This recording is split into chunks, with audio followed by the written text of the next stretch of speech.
দুঃখ কষ্টের মধ্যেই সংসার জীবন হয়। শুধু সুখ শান্তিতে থাকলেই সংসার জীবন হয় না।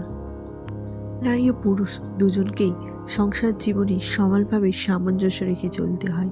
অনেক দুঃখ কষ্ট পেতে হয়, তারপরে আস্তে আস্তে সংসারের উন্নতি হয়। শুরুতেই কখনো সব সংসারে সুখ শান্তি আসে না।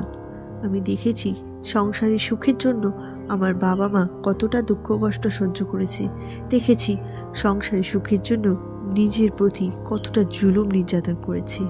এতটা আত্মত্যাগ করার পরে তারপরে সংসারে সুখ শান্তি এসেছে। যদি আপনি স্বামীর কষ্ট নাই বোঝেন, তাহলে আপনি কেমন স্ত্রী? স্বামী কি আপনার শত্রু নাকি জীবন বরণের সঙ্গী?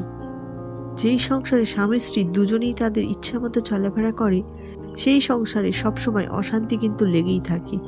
একসময় তাদের সংসার ভেঙে তছনছ হয়ে যায়। সংসারের সুখের জন্য উচিত স্বামী স্ত্রী দুজনই পরামর্শ করে কাজ করা। কখনো বাইরের লোকের কথায় নাচা উচিত নয়। কখনোই বাইরের লোকজনের কথায় সংসারে অশান্তি সৃষ্টি করবেন না। সবসময় চিন্তা ভাবনা করে কাজ করুন, তাহলে সবসময় সংসার জীবন সুখের হবে।